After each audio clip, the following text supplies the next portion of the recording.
Hi my dear students, ನಿಮಗೆಲ್ಲರೂ ಕೂಡ Drona Navodaya coaching classes ವತಿಯಿಂದ ಇವತ್ತಿನ ಮ್ಯಾಥ್ಸ್ ವಿಷಯಕ್ಕೆ ಸಂಬಂಧಪಟ್ಟಂತೆ ವಿಶೇಷವಾಗಿರ್ತಕ್ಕಂಥ ವಿಡಿಯೋಕ್ಕೆ ನಿಮಗೆಲ್ಲರೂ ಕೂಡ ಆತ್ಮೀಯವಾದಂಥ ಸ್ವಾಗತ.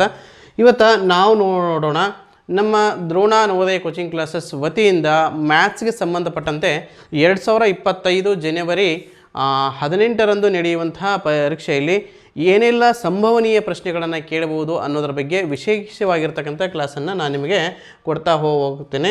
ಇದು ಪ್ರತಿಯೊಂದು ಕ್ಲಾಸನ್ನು ಕೂಡ ನೀವು ಕಂಟಿನ್ಯೂಯಸ್ ಆಗಿ ನೋಡ್ತಾ ಹೋದರೆ 100% ನೀವು ಸಕ್ಸಸ್ಸನ್ನು ಕಾಣ್ತೀರಿ ಅಂತ ಹೇಳ್ತಾ, ಇವತ್ತಿನ ಒಂದು ಕ್ಲಾಸಿನ ವಿಶೇಷತೆ ಏನಪ್ಪ ಅಂತಂದರೆ, ಇದು 2025ರ ನವೋದಯ ಪರೀಕ್ಷೆಗೆ ಅತ್ಯವಶ್ಯಕವಾಗಿ ಈ ಪ್ರಶ್ನೆಗಳನ್ನು ಕೇಳಲೇಬಹುದು ಅನ್ನುವಂತಹ ಸಂಭವನೀಯತೆಯನ್ನು ಇಟ್ಟುಕೊಂಡು, ಅಂದರೆ ಕೆಲವೊಂದಿಷ್ಟು ವಾಕ್ಯಗಳನ್ನು ಕೇಳ್ತಾರೆ, ಸರಿ ತಪ್ಪುಗಳನ್ನು, ಅದರ ಮೇಲೆ ವಿಶೇಷವಾಗಿರ್ತಕ್ಕಂಥ ಕ್ಲಾಸನ್ನು ನಾನು ನಿಮಗೆ ಇವತ್ತು ಕೊಡ್ತಾ ಇದ್ದೇನೆ. ಇದನ್ನು ಕಂಟಿನ್ಯೂಯಸ್ ಆಗಿ ಕಂಪ್ಲೀಟಾಗಿ ನೋಡಬೇಕು. ಅದಲ್ಲದೆ ಯಾರೆಲ್ಲ ನಮ್ಮ ಚಾನಲನ್ನು ಸಬ್ಸ್ಕ್ರೈಬ್ ಮಾಡ್ಕೊಂಡಿಲ್ಲವಲ್ಲ, ಕಂಪಲ್ಸರಿ ನಮ್ಮ ಚಾನಲನ್ನು ಸಬ್ಸ್ಕ್ರೈಬ್ ಮಾಡಿಕೊಳ್ಳಿ, ನಮ್ಮ ಎಲ್ಲ ವಿಡಿಯೋಗಳನ್ನು ಕೂಡ ನೋಡ್ತಾ ಹೋಗಿ ಅಂತ ಹೇಳ್ತಾ, ಇವತ್ತಿನ ಫ್ರೀ ಆನ್ಲೈನ್ ಕ್ಲಾಸ್ ಗಣಿತ ವಿಷಯಕ್ಕೆ ಸಂಬಂಧಪಟ್ಟಂತಹ ಮೊದಲ ಪ್ರಶ್ನೆ ಏನಿದೆ ಅನ್ನೋದನ್ನು ನೋಡೋಣ. ಏನಿದೆ ಫಸ್ಟ್ ಪ್ರಶ್ನೆ ಸಂಬಂಧಪಟ್ಟಂಗೆ ಅನ್ನೋದಾದರೆ, ಪ್ರಶ್ನೆ ಸಂಖ್ಯೆ 1, ಯಾವುದೇ ಭಿನ್ನರಾಶಿಯ ಅಂಶ ಮತ್ತು ಛೇದಕ್ಕೆ ಒಂದೇ ಸಂಖ್ಯೆಯಿಂದ ಗುಣಿಸಿದಾಗ ಅಥವಾ ಭಾಗಿಸಿದಾಗ ಸಿಗುವ ಭಿನ್ನರಾಶಿಯು ಏನಾಗಿರುತ್ತೆ ಎಂಬ ಪ್ರಶ್ನೆಯನ್ನು ಇಲ್ಲಿ ಕೇಳಲಾಗಿದೆ. ಬಹಳಷ್ಟು ಇಂಪಾರ್ಟೆಂಟ್ ಆಗಿರ್ತಕ್ಕಂಥ ಪ್ರಶ್ನೆ, ಬಹಳಷ್ಟು ಎಕ್ಸಾಮ್ಗಳಲ್ಲಿ ಕೇಳ್ತಕ್ಕಂಥ ಪ್ರಶ್ನೆ ಕೂಡ ಇದು ಹೌದು. ಏನು ಕೊಟ್ಟಿದ್ದಾರೆ? ಎನಿ ಒನ್ ಭಿನ್ನರಾಶಿ ಆಗಿರ್ಬೋದು, ಅದು ಸಮ ಭಿನ್ನರಾಶಿ ಆಗಿರ್ಬೋದು, ವಿಷಮ ಭಿನ್ನರಾಶಿ ಆಗಿರ್ಬೋದು, ಅಥವಾ ಮಿಶ್ರ ಭಿನ್ನರಾಶಿ ಆಗಿರ್ಬೋದು. ಯಾವುದೇ ಭಿನ್ನರಾಶಿ ಆಗಿರಲಿ, ಅಂಶ ಮತ್ತು ಛೇದಕ್ಕೆ ಒಂದೇ ಸಂಖ್ಯೆಯಿಂದ ಏನು ಮಾಡಿದಾಗ, ಗುಣಿಸಿದಾಗ ಅಥವಾ ಭಾಗಿಸಿದಾಗ ಏನೋ ಇನ್ನೊಂದು ಭಿನ್ನರಾಶಿ ನಮಗೆ ಸಿಗುತ್ತೆ. ಆ ಭಿನ್ನರಾಶಿ ಏನಾಗಿರುತ್ತೆ?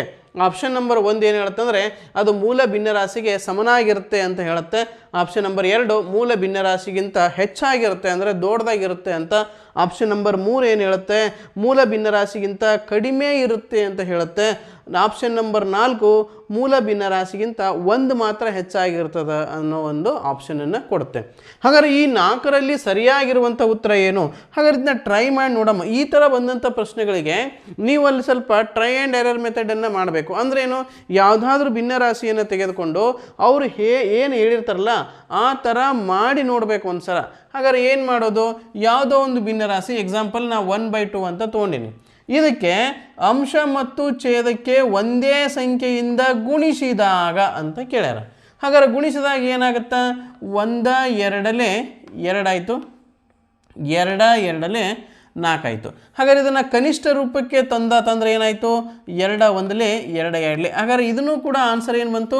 1/2ನೇ ಬಂತು. ಹಾಗಾದ್ರೆ ಮೂಲ ಭಿನ್ನರಾಶಿ ಏನಿತ್ತು? 1/2 ಇತ್ತು. ಹಾಗಾದ್ರೆ ಬಂದಂಥ ಉತ್ತರ ಏನಾಯಿತು? 1/2ನೇ ಆಯಿತು. ಇದನ್ನು ಭಾಗಾಕಾರನ ಮಾಡಿ ನೋಡೋಣ. ಈಗ ನಾವು ಗುಣಾಕಾರ ಮಾಡಿ ನೋಡಿದ್ವಿ, ಈಗ ಭಾಗಾಕಾರನ ಮಾಡಿ ನೋಡೋಣ. ಏನು?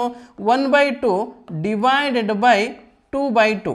ಓಕೆ, ಅಂದರೆ ಅಂಶ ಮತ್ತು ಛೇದಕ್ಕೆ ಒಂದೇ ಮಗ್ಗಿಯಿಂದ, ಒಂದೇ ಅಂಕಿಯಿಂದ ಭಾಗಿಸಿದಾಗ ಏನಾಗುತ್ತೆ? ಹಾಗಾದ್ರೆ ಇದೇನಾಗುತ್ತೆ? 1/2. ಇದು ಭಾಗಾಕಾರ ಇದ್ದಿದ್ದು ಗುಣಾಕಾರ ಆಗುತ್ತೆ, ಗುಣಾಕಾರ ಆದರೆ ಇದು 2/2ನೇ ಆಯಿತು ವಾಪಸ್ಸು. ಇಲ್ಲಿ ಕೂಡ ನಾನು ಏನು ಮಾಡ್ತೀನಿ? 1 2 2, 2 2 4. ಹಾಗಾದರೆ 2 1 2, 2 2 4. ಅಂದರೆ ಇಲ್ಲಿ ಕೂಡ ಆನ್ಸರ್ ಏನು ಬಂತು? 1/2. ನಾವು ಫಸ್ಟ್ ಏನು ತೊಗೊಂಡಿದ್ವಿ? 1/2ನೇ ತೊಗೊಂಡಿದ್ವಿ. ಹಾಗಾದ್ರೆ ಬಂದಂಥ ಉತ್ತರ ಏನು ಬಂತು? ವಾಪಸ್ 1/2ನೇ ಬಂತು. ಅಂದರೆ ಮೂಲ ಭಿನ್ನರಾಶಿ ಏನಿದೆಯಲ್ಲ ಅದೇ ಭಿನ್ನರಾಶಿ ನನಗೆ ಸಿಗುತ್ತೆ ಅನ್ನೋದು ನಮಗಿಲ್ಲಿ ಕ್ಲಿಯರ್ ಆಯಿತು. ಹಾಗಾದ್ರೆ ಆಪ್ಷನ್ ಏನಿದೆ, ಮೂಲ ಭಿನ್ನರಾಶಿಗೆ ಸಮನಾಗಿರುತ್ತೆ ಅನ್ನುವಂಥದ್ದು ಸರಿಯಾದಂಥ ಒಂದು ಉತ್ತರ. ಮೂಲ ಭಿನ್ನರಾಶಿಗೆ ಹೆಚ್ಚು ಆಗಿಲ್ಲ, ಕಮ್ಮಿನೂ ಆಗಿಲ್ಲ, ಓನ್ಲಿ 1 ಹೆಚ್ಚೂ ಆಗಿಲ್ಲ ಅಲ್ವಾ? ಇದನ್ನೆಲ್ಲ ನಾವು ಗಮನಿಸಿ ಏನು ತಿಳ್ಕೊಬೇಕಂದ್ರೆ, ಯಾವುದೇ ಭಿನ್ನರಾಶಿಗೆ ಅಂಶ ಮತ್ತು ಛೇದಕ್ಕೆ ಒಂದೇ ಅಂಕಿಯಿಂದ ಗುಣಿಸಿದರೆ ಅಥವಾ ಭಾಗಿಸಿದರೆ ಸಿಗುವಂಥ ಹೊಸ ಭಿನ್ನರಾಶಿ ಏನಾಗಿರುತ್ತಂದರೆ ಮೂಲ ಭಿನ್ನರಾಶಿಗೆ ಸಮನಾಗಿರುತ್ತದೆ. ನೆಕ್ಸ್ಟ್ ಪ್ರಶ್ನೆ ಹಾಗಾದರೆ ಪ್ರಶ್ನೆ ಸಂಖ್ಯೆ 2. ಇದು ನನಗೆ ಕಮೆಂಟ್ ಬಾಕ್ಸಲ್ಲಿ ನಿಮಗೆ ಆನ್ಸರನ್ನು ಕೂಡ ನೀವು ಸೆಂಡ್ ಮಾಡಬೇಕು. ಏನು ನಿಮ್ಮ ಆನ್ಸರ್ ಅನ್ನೋದನ್ನು ಒಂದೊಂದೇ ಪ್ರಶ್ನೆ ನಂಬರ್ 1 ಅಂತ ಬರ್ಕೊಂಡು ಅದ್ರ ಮುಂದೆ ಏನು ಮಾಡಬೇಕು, ಅದಕ್ಕೆ ಏನು ಆನ್ಸರ್ ಬರ್ತಾ, ಏನು ಬಿನೋ ಸಿನೋ ಡಿನೋ ಅಂತೇಳಿ ಕಮೆಂಟ್ ಬಾಕ್ಸಲ್ಲಿ ಎಲ್ಲ ವಿದ್ಯಾರ್ಥಿಗಳು ಮಸ್ಟ್ ಆ್ಯಂಡ್ ಶುಡ್ಡಾಗಿ ಆನ್ಸರ್ಗಳನ್ನು ಹಾಕಲೇಬೇಕು. ಓಕೆ, ಅದಲ್ಲದೆ ಯಾರೆಲ್ಲ ಚಾನಲನ್ನು ಸಬ್ಸ್ಕ್ರೈಬ್ ಮಾಡ್ಕೊಂಡಿಲ್ವಲ್ಲ, ನೆಕ್ಸ್ಟ್ ಬರೋ ವೀಡಿಯೋಗಳು ನಿಮಗೆ ನೋಟಿಫಿಕೇಷನ್ ಬರಬೇಕಾಗಿತ್ತು ಅಂದರೆ ನೀವು ಸ್ಕ್ರೀನ್ ನೋಡ್ತಿರ್ತಿರಲ್ಲ, ಕೆಳಗಡೆ ಸಬ್ಸ್ಕ್ರೈಬ್ ಅಂತೇಳಿ ಒಂದು ಬಟನ್ ಕಾಣ್ತಿರುತ್ತೆ. ಆ ಸಬ್ಸ್ಕ್ರೈಬ್ ಬಟನನ್ನು ಕೂಡ ನೀವು ಪ್ರೆಸ್ ಮಾಡಿದ್ರಪ್ಪ ಅಂದರೆ ನಿಮಗೆ ನೆಕ್ಸ್ಟ್ ನಾನು ಹಾಕುವ ವೀಡಿಯೋಗಳೆಲ್ಲವೂ ನಿಮಗೆ ನೋಟಿಫಿಕೇಷನ್ ಬರುತ್ತೆ. ಎರಡನೇ ಪ್ರಶ್ನೆ ನೋಡೋಣ. ಚೌಕದ ಬಾಹುಗಳನ್ನು 1/8 ವ್ಯತ್ಕ್ರಮದಷ್ಟು ಹೆಚ್ಚಿಸಿದರೆ ಅದರ ವಿಸ್ತೀರ್ಣ ಏನಾಗುತ್ತಾ ಅಂತ ಕೇಳ್ತಾರೆ. ಯಾವುದಾದ್ರೂ ಒಂದು ಚೌಕವನ್ನು ನಾವು ತೆಗೆದುಕೊಳ್ಳೋಣ. ವ್ಯತ್ಕ್ರಮ ಇದರ ಅರ್ಥ ಏನು ಕೊಡ್ತದ ಅದನ್ನು ಫಸ್ಟ್ ನೋಡಮ್ಮ. 1/8 ವ್ಯತ್ಕ್ರಮ, ಇದನ್ನು ಒಂದ್ಸಲ ನವೋದಯ ಎಕ್ಸಾಮ್ ಕೂಡ ಕೇಳಿದ್ದ. ಏನು ಕೇಳಿದ್ನಪ್ಪ ಅಂತಂದರೆ 1/7 ವ್ಯತ್ಕ್ರಮ ಏನಾಗುತ್ತೆ ಅಂತ ಕೇಳಿದ್ದ. ವ್ಯತ್ಕ್ರಮ ಮೀನ್ಸ್ ಉಲ್ಟಾ ಬರೆಯುವಂಥದ್ದು. ಅಂಶದ ಜಾಗಕ್ಕೆ ಛೇದವನ್ನು, ಛೇದದ ಜಾಗಕ್ಕೆ ಅಂಶವನ್ನು ಬರೆಯೋದನ್ನು ನಾವೇನಂತ ಕರಿತೀವಿ ಅಂತಂದರೆ ವ್ಯತ್ಕ್ರಮವಾಗಿ ಬರೆಯೋದು ಅಂತ ನಾವು ಕರಿತೀವಿ. ಎಕ್ಸಾಂಪಲು 2/3 ವ್ಯತ್ಕ್ರಮ ಎಷ್ಟು ಅಂತ ಕೇಳಿದರೆ 3/2 ಅಲ್ವಾ. ಅಂದರೆ ಅಂಶದ ಜಾಗಕ್ಕೆ ಛೇದ ಬರೆಯೋದು, ಛೇದದ ಜಾಗಕ್ಕೆ ಅಂಶವನ್ನು ಬರೆಯೋದು. ಹಾಗಾದರೆ 2ರ ವ್ಯತ್ಕ್ರಮ ಎಷ್ಟು ಅಂತ ಕೇಳಿದರೆ ಇಲ್ಲಿ ತೆಳಗೆ ಛೇದ ಸ್ಥಾನದಲ್ಲಿ ಏನೂ ಇಲ್ಲ ಅಂದರೆ 1 ಇರುತ್ತೆ. ಹಾಗಾದರೆ 2ರ ವ್ಯತ್ಕ್ರಮ ಏನು ಅಂತ ಕೇಳಿದರೆ 1/2. ಹಾಗಾದರೆ 1/8 ವ್ಯತ್ಕ್ರಮ ಅಂತಂದರೆ ಏನಾಗುತ್ತಾ, 8 ಆಯಿತು. ಅಂದರೆ ಒಂದು ಚೌಕದ ಬಾಹುಗಳನ್ನು 8ರಷ್ಟು ಹೆಚ್ಚಿಸಿದರೆ, ಹಿಂಗೆ ಓದ್ಕೋಬೇಕು ನಾವು. 1/8 ವ್ಯತ್ಕ್ರಮದಷ್ಟು ಅಂದರೆ ಒಂದು ಚೌಕದ ಬಾಹುಗಳನ್ನು 8ರಷ್ಟು ಹೆಚ್ಚಿಸಿದರೆ ಅದರ ವಿಸ್ತೀರ್ಣ ಏನಾಗುತ್ತೆ ಅಂತ ಕೇಳ್ಯಾರ. ಇದನ್ನು ಸಾಕಷ್ಟು ಸಾರಿ ನಿಮಗೆ ಕ್ಲಾಸಲ್ಲಿ ಕೂಡ ನಾನು ಪಾಠ ಮಾಡಿದ್ದೀನಿ. ಏನಿದೆ ಅಂತಂದರೆ ಚೌಕದ ಒಂದು ಬಾಹುವನ್ನು ಅದರ 8ರಷ್ಟು ಹೆಚ್ಚಿಸಿದರೆ ಆಪ್ಷನ್ 1 ಅದರ ವಿಸ್ತೀರ್ಣ ಕೂಡ 1/8ರಷ್ಟು ಹೆಚ್ಚಾಗುತ್ತದೆ. ಆಪ್ಷನ್ 2 16ರಷ್ಟು ಹೆಚ್ಚಾಗುತ್ತದೆ. ಆಪ್ಷನ್ 3 8ರಷ್ಟು ಹೆಚ್ಚಾಗುತ್ತದೆ. ಆಪ್ಷನ್ 4 64ರಷ್ಟು ಹೆಚ್ಚಾಗುತ್ತದೆ. ನೀವು ಕಮೆಂಟ್ ಬಾಕ್ಸಲ್ಲಿ ಆನ್ಸರನ್ನು ಹಾಕ್ತಾನೆ ಇರಬೇಕು ಏನಾಗುತ್ತೆ ಅಂತೇಳಿ.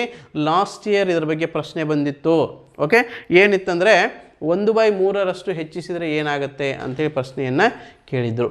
ಹಾಗಾದರೆ ಇಲ್ಲೇನು ಕೇಳೀನಿ, 1/8 ವ್ಯತ್ಕ್ರಮದಷ್ಟು. ವ್ಯತ್ಕ್ರಮ ಅಂತಂದರೆ 8ರಷ್ಟು ಹೆಚ್ಚಿಸಿದರೆ ಏನಾಗುತ್ತೆ, ಈ 8ರ ವರ್ಗದಷ್ಟು ಹೆಚ್ಚಾಗುತ್ತೆ.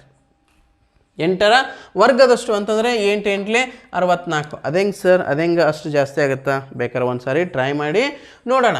ಏನು ನೋಡೋಣ, ಇನ್ ಕೇಸ್ ಮೊದಲ ಒಂದು ಚೌಕ ಇದೆ ಅಲ್ವಾ. ಈ ಚೌಕದ ಬಾವು ಎಷ್ಟಿದೆಯಪ್ಪ ಅಂತಂದರೆ 2 ಮೀಟರ್ ಐತೆ ಅಂತ ಅನ್ಕೊಳಮ್. ಇದನ್ನು 2 ಮೀಟರ್ ಐತೆ, ಇದನ್ನು 2 ಮೀಟರ್ ಐತೆ ಅಲ್ವಾ. ಹಾಗಾದ್ರೆ ಇದ್ರ ವಿಸ್ತೀರ್ಣ ಏನಾಯಿತು, 2 × 2 4 ಮೀಟರ್ ಸ್ಕ್ವಯರ್ ಆಯಿತು. ಕ್ಲಿಯರ್ ಅಲ್ವಾ. ಇದರ 8ರಷ್ಟು ಬಾಹುವನ್ನು ಹೆಚ್ಚಿಸಿದರೆ ಏನಾಯಿತು, 8ರಷ್ಟು ಬಾಹು ಹೆಚ್ಚಿಸಿದರೆ 8 × 16 ಆಯ್ತು. ಈಗ ಈ ಚೌಕದ ಬಾಹುವಿನ ಇದೆ ಏನಾಯಿತು 16. ಹಾಗಾದ್ರೆ 16 × 16 ಮಾಡಿರಿ.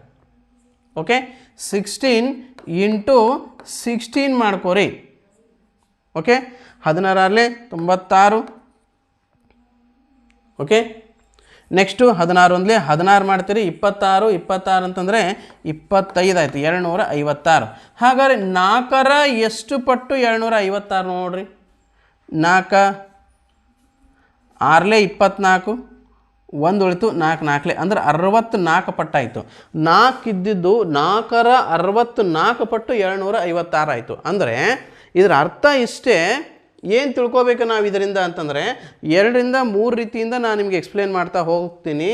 ಹೆಂಗಿದೆ ಅಂತಂದರೆ ಯಾವುದೇ ಒಂದು ಚೌಕದ್ದಾಗಿರ್ಬೋದು, ಆಯತದ್ದಾಗಿರ್ಬೋದು ಅಥವಾ ವೃತ್ತದ್ದಾದರೂ ಆಗಿರ್ಬೋದು.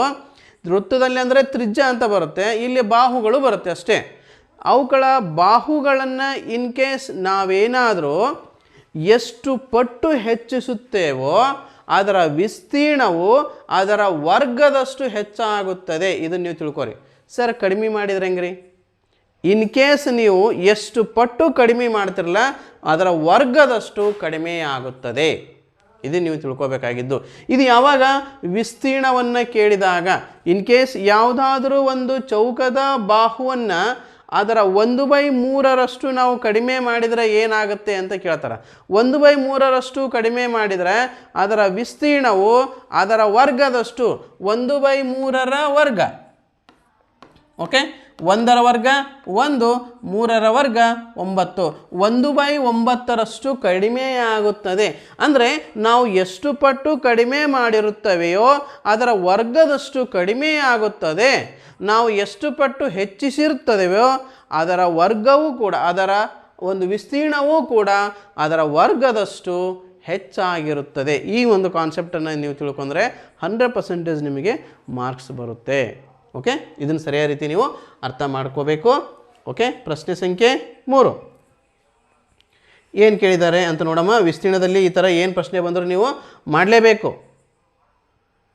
ಪ್ರಶ್ನೆ ಸಂಖ್ಯೆ 3 ಏನಿದೆ ಹಾಗಾದರೆ, ಆಯತದ ಉದ್ದಗಲಗಳನ್ನು ಅದರ ಮೊದಲಿನ ಡ್ಯಾಶ್ರಷ್ಟು ಕಡಿಮೆಗೊಳಿಸಿದರೆ, ಒಂದು ಆಯತ ಐತೆ, ಅದಕ್ಕೆ ಉದ್ದ ಬೇರೆ ಇರ್ತದೆ, ಅಗಲ ಬೇರೆ ಇರ್ತದೆ. ಇನ್ ಕೇಸ್ ಅದನ್ನು ಡ್ಯಾಶ್ರಷ್ಟು ನಾವು ಕಡಿಮೆ ಮಾಡಿದರೆ ಅದರ ಸುತ್ತಳತೆಯಲ್ಲಿ 4ರಷ್ಟು ಕಡಿಮೆಯಾಗುತ್ತದೆ. ಅದರ ಸುತ್ತಳತೆಯಲ್ಲಿ 4ರಷ್ಟು ಕಡಿಮೆಯಾಗುತ್ತದೆ. ಆಪ್ಷನ್ 1, 4ರಷ್ಟು ನಾವು ಕಮ್ಮಿ ಮಾಡಿದರೆ ಸುತ್ತಳತೆನೂ 4ರಷ್ಟು ಕಮ್ಮಿ ಆಗುತ್ತೆ. ಇದನ್ನು ಕೂಡ ನಿಮಗೆ ಕ್ಲಾಸಲ್ಲಿ ಎಕ್ಸ್ಪ್ಲೈನ್ ಮಾಡಿದ್ದೀನಿ. ಇನ್ ಕೇಸ್ ನಾವು 4ರಷ್ಟು ಕಡಿಮೆ ಮಾಡಿದ್ವಪ್ಪ ಅಂತಂದರೆ ಇಲ್ಲಿ 4ರಷ್ಟು ಕಡಿಮೆ ಆಗುತ್ತೆ ಅಂತ ಹೇಳಿನೋ, ಅಥವಾ 8ರಷ್ಟು ಕಡಿಮೆ ಮಾಡಿದರೆ ಇಲ್ಲಿ 4ರಷ್ಟು ಕಮ್ಮಿ ಆಗುತ್ತೋ, ಅಥವಾ ಇಲ್ಲಿನ 2ರಷ್ಟು ಕಡಿಮೆ ಮಾಡಿದರೆ ಇಲ್ಲಿ 4ರಷ್ಟು ಕಡಿಮೆ ಆಗುತ್ತೋ, ಇಲ್ಲಿ 1/4ರಷ್ಟು ಕಡಿಮೆ ಮಾಡಿದರೆ ಇಲ್ಲಿ 4ರಷ್ಟು, ಅಂದರೆ ಅದರ ವ್ಯತ್ಕ್ರಮದಷ್ಟು ಕಡಿಮೆಯಾಗುತ್ತೋ ಎಂಬ ಆನ್ಸರನ್ನು ಇಲ್ಲಿ ಕೇಳಿದ್ದಾರೆ. ಹಾಗಾದರೆ ಒಂದು ಸಾರಿ ಟ್ರೈ ಮಾಡಿ ನೋಡೋಣ. ಏನು ನೋಡೋಣಪ್ಪ ಅಂತಂದರೆ, ಇನ್ ಕೇಸ್ ಒಂದು ಆಯತವನ್ನು ತೆಗೆದುಕೊಳ್ಳೋಣ. ಒಂದು ಆಯತವನ್ನು ತೆಗೆದುಕೊಂಡು ನೀವು ಈ ಥರ ಅಲ್ಲಿ ಟ್ರೈಲ್ ಮಾಡಿ ಕೂಡ ನೋಡ್ಬೋದು. ಓಕೆ,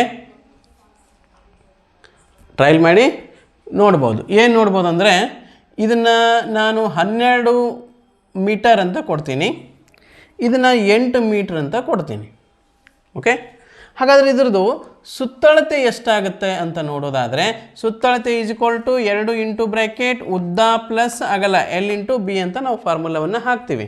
ಹಾಗಾದರೆ 2 into bracket L plus B ಆಗಿತ್ತಂದರೆ 2 ಇಂಟು ಬ್ರ್ಯಾಕೆಟ್ L ಅಂದರೆ 12 ಐತೆ, ಬಿ ಅಂತಂದರೆ 8 ಐತೆ.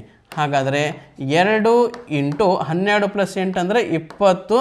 ಇವಾಗ ಇದರ ಸುತ್ತಳತೆ ಎಷ್ಟಾಯಿತು ಅಂದರೆ 40 ಆಯಿತು. ಎಷ್ಟಾಯಿತು? 40 ಆಯಿತು. ಈಗ ಇದನ್ನು ಇನ್ ಕೇಸ್ ನಾನು 4ರಷ್ಟು, ಆಪ್ಷನ್ ಎ ಪ್ರಕಾರ 4ರಷ್ಟು ಕಡಿಮೆ ಮಾಡಿದರೆ, 12ರಲ್ಲಿ ಡಿವೈಡೆಡ್ ಬೈ 4 ಅಂದರೆ ಎಷ್ಟಾಗುತ್ತೆ? 3 ಆಗುತ್ತೆ. ಡಿವೈಡೆಡ್ ಬೈ 4 ಮಾಡಬೇಕಲ್ಲ, 4ರಷ್ಟು ಕಡಿಮೆ ಮಾಡೋದು, ಇಂಟು 4 ಮಾಡಿ ಕಮ್ಮಿ ಮಾಡೋದು. ಇದರಲ್ಲಿ ಡಿವೈಡೆಡ್ ಬೈ 4 ಅಂತಂದರೆ ಏನಾಯಿತು? ಇದು 2 ಆಯ್ತು. ಹಾಗಾದ್ರೆ ಇದರ ಸುತ್ತಳತೆ ಎಷ್ಟಾಗುತ್ತೆ ನೋಡೋಣ. 2 into bracket L plus B. Okay, ಹಾಗಾದ್ರೆ ಇಲ್ಲಿ ಏನಾಯಿತು? 2 into bracket 3 plus 2. 2 into bracket 3 plus 2 ಅಂತಂದರೆ ಏನಾಯಿತು? 5 ಆಯಿತು. 5 2 10 ಆಯಿತು. ಹಾಗಾದ್ರೆ 40 ಇದ್ದಿದ್ದು ಎಷ್ಟು 10 ಆಗ್ಬೇಕಾದ್ರೆ ಎಷ್ಟರಲ್ಲೇ ಭಾಗಿಸ್ಬೇಕಾಗುತ್ತೆ? ಡಿವೈಡೆಡ್ ಬೈ 4 ಅಲ್ವಾ? ಅಂದರೆ ಒಂದು ವಿಚಾರ ತಿಳ್ಕೊರಿ, ಚೌಕಕ್ಕಾಗಲಿ ಆಯತಕ್ಕಾಗಲಿ ವೃತ್ತಕ್ಕಾಗಲಿ ನಾವು ಎಷ್ಟು ಪಟ್ಟು ಕಡಿಮೆ ಮಾಡಿರುತ್ತವೆಯೋ ಅಷ್ಟೇ ಪಟ್ಟು ಸುತ್ತಳತೆಯೂ ಕಡಿಮೆಯಾಗುತ್ತದೆ. ನಾವು ಒಂದು ಚೌಕ ಆಗಿದ್ರು ಸಹಿತವಾಗಿ ಅಷ್ಟೇ. ಸರ್ ಇಲ್ಲಿ ಆಯತ ಐತಲ್ರಿ, ಚೌಕ ಇದ್ರೆ ಹೆಂಗ್ರಿ? ಚೌಕ ಇದ್ರೂ ಕೂಡ ಇದೇ ಫಾರ್ಮುಲಾ. ಏನು?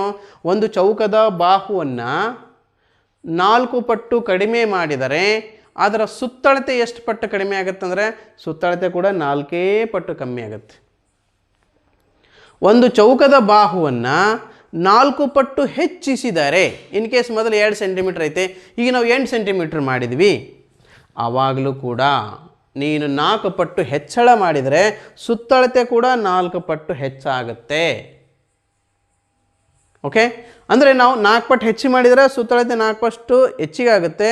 ಇನ್ ಕೇಸ್ ನಾವು 4 ಪಟ್ಟು ಕಡಿಮೆ ಮಾಡಿದರೆ ಸುತ್ತಳತೆ ಕೂಡ 4 ಪಟ್ಟು ಕಮ್ಮಿ ಆಗುತ್ತೆ. ಆದರೆ ವಿಸ್ತೀರ್ಣ ಹಿಂಗಲ್ಲ. ವಿಸ್ತೀರ್ಣ ಏನಾಗುತ್ತೆ ಅನ್ನೋದಾದರೆ, ವಿಸ್ತೀರ್ಣ ಅದರ ವರ್ಗದಷ್ಟು ಹೆಚ್ಚಾಗುತ್ತೆ. ಇನ್ ಕೇಸ್ ನಾವು ಹೆಚ್ಚು ಮಾಡಿದರೆ, ನಾನು 2 ಪಟ್ಟು ಹೆಚ್ಚು ಮಾಡಿದರೆ ಇದು 4 ಪಟ್ಟು ಹೆಚ್ಚಾಗುತ್ತದೆ. ನಾನು 3 ಪಟ್ಟು ಇನ್ ಕೇಸ್ ಅದರ ಬಾಹುವನ್ನು ಹೆಚ್ಚಳ ಮಾಡಿದರೆ ಅದರ ವಿಸ್ತೀರ್ಣ 9 ಪಟ್ಟು ಹೆಚ್ಚಾಗುತ್ತದೆ. ನಾನು 4 ಪಟ್ಟು ಮೊದಲಿನ ಬಾಹುವಿನ ಈಗ 4 ಪಟ್ಟನ್ನು ಎಕ್ಸ್ಟ್ರಾ ಮಾಡಿದರೆ ಅದರ ವಿಸ್ತೀರ್ಣ 4 4 16 ಪಟ್ಟು ಹೆಚ್ಚಾಗುತ್ತದೆ.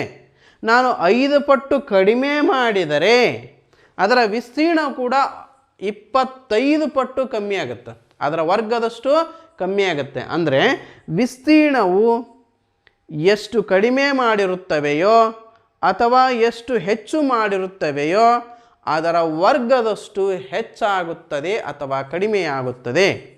ಆದರೆ ಸುತ್ತಳತೆ ಅಂತ ಬಂದಾಗ ಸುತ್ತಳತೆ ನಾವು ಎಷ್ಟು ಪಟ್ಟು ಹೆಚ್ಚು ಮಾಡಿರ್ತೀವಲ್ಲ ಅಷ್ಟೇ ಪಟ್ಟು ಹೆಚ್ಚಾಗುತ್ತೆ, ಎಷ್ಟು ಪಟ್ಟು ಕಡಿಮೆ ಮಾಡಿರ್ತೀವಲ್ಲ ಅಷ್ಟೇ ಪಟ್ಟು ಕಡಿಮೆ ಆಗುತ್ತೆ. ಓಕೆ, ಇದು ಸುತ್ತಳತೆ ಮತ್ತು ವಿಸ್ತೀರ್ಣಕ್ಕೆ ಸಂಬಂಧಪಟ್ಟಂಗೆ ಇದು ನೀವು ನೋಟ್ಸ್ ಮಾಡ್ಕೋಬೇಕು. 100% ಒಂದು ಕ್ವಶನ್ ಸುತ್ತಳತೆ ಮೇಲೆ ಆದರೂ ಬರ್ಬೋದು, ವಿಸ್ತೀರ್ಣದ ಮೇಲೆ ಆದರೂ ಬರ್ಬೋದು. ಓಕೆ, ಮುಂದಿನ ಪ್ರಶ್ನೆ, ಯಾವ ಹೇಳಿಕೆ ಸರಿಯಾಗಿಲ್ಲ, ತಪ್ಪಾಗಿರುವಂಥ ಹೇಳಿಕೆ ಯಾವುದು ಅನ್ನೋದನ್ನು ನೋಡಬೇಕು. ಇದು ನೀವು ಹೇಳಬೇಕಾಗಿತ್ತು ಅಂತಂದರೆ ಸಂಖ್ಯೆಗಳ ಬಗ್ಗೆ ನಿಮಗೆ ಪರಿಕಲ್ಪನೆ ಇರಬೇಕು.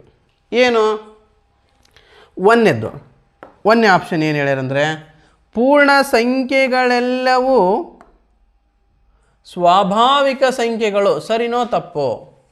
ಪೂರ್ಣ ಸಂಖ್ಯೆಗಳೆಲ್ಲವೂ ಸ್ವಾಭಾವಿಕ ಸಂಖ್ಯೆಗಳು.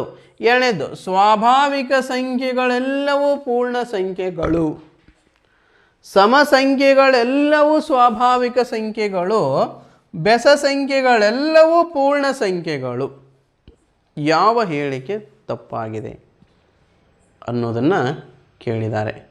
ಸರಿಯಾದ ರೀತಿ ಅಬ್ಸರ್ವ್ ಮಾಡಿರಿ. 4 ಆಪ್ಷನ್ಗಳನ್ನು ನೋಡಿರಿ. ಒಂದನೇದು ಪೂರ್ಣ ಸಂಖ್ಯೆಗಳೆಲ್ಲವೂ ಸ್ವಾಭಾವಿಕ ಸಂಖ್ಯೆಗಳು ಅಂತ ಕೇಳ್ಯಾರ. ಹಾಗಾದ್ರೆ ಪೂರ್ಣ ಸಂಖ್ಯೆಗಳು ಎಲ್ಲಿಂದ ಪ್ರಾರಂಭವಾಗ್ತವೆ? 0 ಇಂದ ಪ್ರಾರಂಭವಾಗ್ತವೆ. 0, 1, 2, 3, 4, 5, 6. ಹಾಗಾದ್ರೆ ಪೂರ್ಣ ಸಂಖ್ಯೆಗಳೆಲ್ಲವೂ ಸ್ವಾಭಾವಿಕ ಸಂಖ್ಯೆಗಳು. ಇವೇನು W ಹೋಲ್ ನಂಬರ್ಸ್.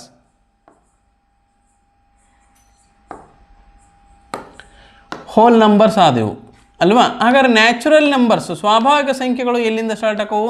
1, 2, 3, 4, 5 ಹೀಗೆ ಮುಂದುವರೆದಂತ ಇದ್ದರೆ ಇವುಗಳಿಗೆ ನ್ಯಾಚುರಲ್ ನಂಬರ್ಸ್ ಅಂತ ಕರಿತೀವಿ. ನ್ಯಾಚುರಲ್ ನಂಬರ್ಸ್ ಮೀನ್ಸ್ ಸ್ವಾಭಾವಿಕ ಸಂಖ್ಯೆಗಳು. ಯು ಹೋಲ್ ನಂಬರ್ಸ್ ಮೀನ್ಸ್ ಪೂರ್ಣ ಸಂಖ್ಯೆಗಳು. ಹಾಗಾದರೆ ಏನು ಹೇಳಿದ್ದಾರೆ ಒಂದನೇ ಆಪ್ಷನ್ ಅಂದರೆ ಪೂರ್ಣ ಸಂಖ್ಯೆಗಳೆಲ್ಲವೂ ಸ್ವಾಭಾವಿಕ ಸಂಖ್ಯೆಗಳು. ಹಾಗಾದ್ರೆ ಇವೆಲ್ಲವೂ ಸ್ವಾಭಾವಿಕ ಸಂಖ್ಯೆನಾ? ಅಲ್ಲ. ಯಾಕಲ್ಲ? 0 ಎಕ್ಸ್ಟ್ರಾ ಇದೆ ಅಲ್ವಾ? ಈ 0 ಪೂರ್ಣ ಸಂಖ್ಯೆ, ಬಟ್ ಅದು ಸ್ವಾಭಾವಿಕ ಸಂಖ್ಯೆ ಅಲ್ಲ. ಆದ್ದರಿಂದ ಪೂರ್ಣ ಸಂಖ್ಯೆಗಳೆಲ್ಲವೂ ಸ್ವಾಭಾವಿಕ ಸಂಖ್ಯೆಗಳು ಅನ್ನುವಂಥ ಹೇಳಿಕೆ ತಪ್ಪಾಗಿದೆ. ಎರಡನೇದು ಬರಮ್ಮ. ಸ್ವಾಭಾವಿಕ ಸಂಖ್ಯೆಗಳೆಲ್ಲವೂ ಪೂರ್ಣ ಸಂಖ್ಯೆಗಳು. ಹೌದಾ? ಸ್ವಾಭಾವಿಕ ಸಂಖ್ಯೆಗಳಂದರೆ ಯಾವುದು? 1ರಿಂದ ಪ್ರಾರಂಭವಾಗುವ ಅನಂತದವರೆಗೆ ಇರುವಂಥ ಎಲ್ಲ ಸಂಖ್ಯೆಗಳಿಗೆ ನಾವು ಸ್ವಾಭಾವಿಕ ಸಂಖ್ಯೆಗಳಂತ ಕರಿತೀವಿ. ಹಾಗಾದ್ರೆ ಈ ಸ್ವಾಭಾವಿಕ ಸಂಖ್ಯೆಗಳೆಲ್ಲವೂ ಕೂಡ ಪೂರ್ಣ ಸಂಖ್ಯೆಗಳು ಆಗ್ತವೆ. ಯಾಕಂದ್ರೆ ನೋಡ್ರಿ, ಇಲ್ಲಿಂದ ಚಾಲು ಆಗೈತೆ, ಇಲ್ಲಿ 1, 2, 3, 4 ಇಲ್ಲಿ ಕೂಡ ಅನಂತದವರೆಗಿದೆ. ಹಂಗಂದ್ರೆ ಒಂದು ನಿಮಗೆ ನೆನಪಿರಲಿ, ಸ್ವಾಭಾವಿಕ ಸಂಖ್ಯೆಗಳೆಲ್ಲವೂ ಪೂರ್ಣ ಸಂಖ್ಯೆಗಳು ಹೌದು, ಆದರೆ ಪೂರ್ಣ ಸಂಖ್ಯೆಗಳೆಲ್ಲವೂ ಕೂಡ ಸ್ವಾಭಾವಿಕ ಸಂಖ್ಯೆಗಳಲ್ಲ. ಓಕೆ, ಇದು ಸರಿಯಾಗಿದೆ, ಇದು ತಪ್ಪೇ ಇದೆ. ಓಕೆ, ಇದು ಕ್ಲಿಯರ್ ಆಯ್ತು. ಹಾಗಾದ್ರೆ ನೆಕ್ಸ್ಟ್, ಸಮಸಂಖ್ಯೆಗಳೆಲ್ಲವೂ ಸ್ವಾಭಾವಿಕ ಸಂಖ್ಯೆಗಳು. ಸಮಸಂಖ್ಯೆಗಳೆಲ್ಲ ಸ್ವಾಭಾವಿಕ ಸಂಖ್ಯೆಗಳ. ಹಾಗಾದ್ರೆ ಸಮಸಂಖ್ಯೆಗಳಂದರೆ ಎಲ್ಲಿಂದ ಪ್ರಾರಂಭವಾಗುತ್ತೆ? 2, 4, 6, 8 ಇದೇ ಥರ ಇರುವಂಥ ಅನಂತದವರೆಗೆ ಇರುವಂಥ ಸಂಖ್ಯೆಗಳನ್ನು ನಾವು ಸಮಸಂಖ್ಯೆಗಳು ಅಂತ ಕರಿತೀವಿ. ಒಂದು ನೆನಪಿರಲಿ, ಸ್ವಾಭಾವಿಕ ಸಂಖ್ಯೆಗಳಲ್ಲಿ ಅಥವಾ ನಾವು ಸಮಸಂಖ್ಯೆಗಳನ್ನು ಹೇಳಬೇಕಾದ ಸಂದರ್ಭದಲ್ಲಿ ಅತ್ಯಂತ ಚಿಕ್ಕ ಸಮಸಂಖ್ಯೆ ಯಾವುದು ಅಂತ ಕೇಳಿದರೆ 2. 0 ಅನ್ಬೇಡಿ. ಓಕೆ, 0 ಅಂತ ಕರಿಬಾರ್ದು. ಯಾಕಂದರೆ ಅತ್ಯಂತ ಚಿಕ್ಕ ಸಮಸಂಖ್ಯೆ 2. ಇನ್ನೊಂದು ಪ್ರಶ್ನೆ ಬಂದಿತ್ತು 2019 ಅನಿಸುತ್ತೆ, ಮೇ ಬಿ, 0ಯು ಒಂದು ಯಾವ ಸಂಖ್ಯೆ ಅಂತ ಕೇಳಿದರು. ಭಾಳ ಜನ ಅದನ್ನು ಏನು ಹಾಕಿದ್ರೆ ಅಂದರೆ ಸಮಸಂಖ್ಯೆ ಸಮಸಂಖ್ಯೆ ಸಮಸಂಖ್ಯೆ ಅಂತೇಳಿ ಹಾಕಿದ್ರು. ಯಾಕಂದರೆ ನೀವು ನೋಡಿದ್ರಿ 10, 20, 30, 40 ಇವೆಲ್ಲ ಸಮಸಂಖ್ಯೆಗಳು. ಆದ್ದರಿಂದ 0 ಒಂದು ಸಮಸಂಖ್ಯೆ ಅಂತ ನಾವು ಈಗ ನೋಡಿದ್ವಿ. ಅದಲ್ಲದೆ ಕೆಲವು ಪುಸ್ತಕಗಳಲ್ಲಿ ಕೂಡ ನಾವು ನೋಡಿವಿ, ಬಿಡಿ ಸ್ಥಾನದಲ್ಲಿ 0, 2, 4, 6, 8 ಹೊಂದಿರತಕ್ಕಂಥ ಎಲ್ಲ ಸಂಖ್ಯೆಗಳಿಗೆ ನಾವು ಸಮಸಂಖ್ಯೆಗಳೆಂದು ಕರೆಯುತ್ತೇವೆ ಅಂತ ಕೊಟ್ಟಾರ. ಇದು ರಾಂಗು. ಯಾಕಂದರೆ 0 ಒಂದು ಸಮಸಂಖ್ಯೆನೂ ಅಲ್ಲ, ಬೆಸ ಸಂಖ್ಯೆ ಕೂಡ ಅಲ್ಲ. ಅಲ್ಲಿ 10 ಯಾವ ಸಂಖ್ಯೆ ಅಂತ ಕೇಳಿಲ್ಲ. ನೀವು ಹೇಳ್ಬೋದು ಸರ್ ಮತ್ತೆ 10 ಸಮಸಂಖ್ಯೆ ಆಗುತ್ತಲ್ರಿ, 100 ಸಮಸಂಖ್ಯೆ ಆಗುತ್ತಲ್ರಿ. ಓಕೆ, ನಿಮ್ಮ ಕ್ವಶನನ್ನು ನಾನು ಅಂಡರ್ಸ್ಟ್ಯಾಂಡ್ ಮಾಡ್ಕೊತೀನಿ. ಆದರೆ ಪ್ರಶ್ನೆ 10 ಯಾವ ಸಂಖ್ಯೆ ಅಂತಿಲ್ಲ, 100 ಯಾವ ಸಂಖ್ಯೆ ಅಂತಿಲ್ಲ, 0 ಯಾವ ಸಂಖ್ಯೆ ಅಂತ ಐತಿ. 0 ಸಮಸಂಖ್ಯೆನೂ ಅಲ್ಲ, ಬೆಸ ಸಂಖ್ಯೆನೂ ಅಲ್ಲ. ಬಹಳಷ್ಟು ಜನ ಸಮಸಂಖ್ಯೆ ಅಂತ ಹಾಕಿದ್ರಿ, ಅದು ರಾಂಗ್. ಓಕೆ, ಸಮಸಂಖ್ಯೆಗಳೆಲ್ಲವೂ ಸ್ವಾಭಾವಿಕ ಸಂಖ್ಯೆಗಳು. ಇಲ್ಲಿ ಪಾಯಿಂಟ್ ಬರಮೀಗ. ಓಕೆ, ಸ್ವಾಭಾವಿಕ ಸಂಖ್ಯೆ ಅಂದರೆ ಎಲ್ಲಿಂದ ಪ್ರಾರಂಭವಾಗುತ್ತೆ ಅಂತ ಹೇಳಿನಿ, 1ರಿಂದ ಪ್ರಾರಂಭವಾಗುತ್ತೆ. ಆದ್ದರಿಂದ ಎಲ್ಲ ಸಮಸಂಖ್ಯೆಗಳಿಗೆ ನಾನು ಏನಂತ ಕರಿಬೋದು, ಸ್ವಾಭಾವಿಕ ಸಂಖ್ಯೆ ಅಂತ ಕರಿಬೋದು. ಹಾಗಾದ್ರೆ ಈ ಪಾಯಿಂಟ್ ಕೂಡ ಸರಿಯಾಗಿದೆ. ಲಾಸ್ಟಿಗೆ ಬರಮ್ಮ. ಬೆಸ ಸಂಖ್ಯೆಗಳೆಲ್ಲವೂ ಪೂರ್ಣ ಸಂಖ್ಯೆಗಳು. ಹೌದಾ? ಪೂರ್ಣ ಸಂಖ್ಯೆಗಳು ಎಲ್ಲಿಂದ ಪ್ರಾರಂಭವಾಗ್ತವೆ? ಬೆಸ ಸಂಖ್ಯೆಗಳೆಲ್ಲವೂ ಪೂರ್ಣ ಸಂಖ್ಯೆಗಳು. ಬೆಸ ಸಂಖ್ಯೆಗಳಂದರೆ 1, 3, 5, 7 ಇದೇ ಥರ ಇರುವಂಥ ಎಲ್ಲ ಸಂಖ್ಯೆಗಳನ್ನು ನಾವೇನಂತ ಕರಿಬೋದು, ಬೆಸ ಸಂಖ್ಯೆಗಳಂತ. ಹಾಗಾದ್ರೆ ಇವು ಪೂರ್ಣ ಸಂಖ್ಯೆಗಳ ಲಿಸ್ಟ್ನೇ ಬರ್ತಾವಿಲ್ಲ? ಬರ್ತಾವೆ ಅಲ್ವಾ? ಇವು ಪೂರ್ಣ ಸಂಖ್ಯೆ. ಸಮಸಂಖ್ಯೆಗಳೆಲ್ಲವೂ ಕೂಡ ಏನಾಗಿರ್ತವೆ? ಸ್ವಾಭಾವಿಕ ಸಂಖ್ಯೆಗಳೂ ಹೌದು, ಪೂರ್ಣ ಸಂಖ್ಯೆಗಳೂ ಹೌದು. ಬೆಸ ಸಂಖ್ಯೆಗಳೆಲ್ಲವೂ ಕೂಡ ಸ್ವಾಭಾವಿಕ ಸಂಖ್ಯೆಗಳೂ ಹೌದು, ಪೂರ್ಣ ಸಂಖ್ಯೆಗಳೂ ಹೌದು. ಹಾಗಾದರೆ ಇಲ್ಲಿ ತಪ್ಪಾಗಿರುವಂಥ ಆಪ್ಷನ್ ಯಾವುದಂದರೆ ಆಪ್ಷನ್ ಎ ತಪ್ಪಾಗಿದೆ. ಪೂರ್ಣ ಸಂಖ್ಯೆಗಳೆಲ್ಲವೂ ಕೂಡ ಸ್ವಾಭಾವಿಕ ಸಂಖ್ಯೆಗಳು ಅನ್ನುವಂಥದ್ದು ತಪ್ಪು. Okay, next.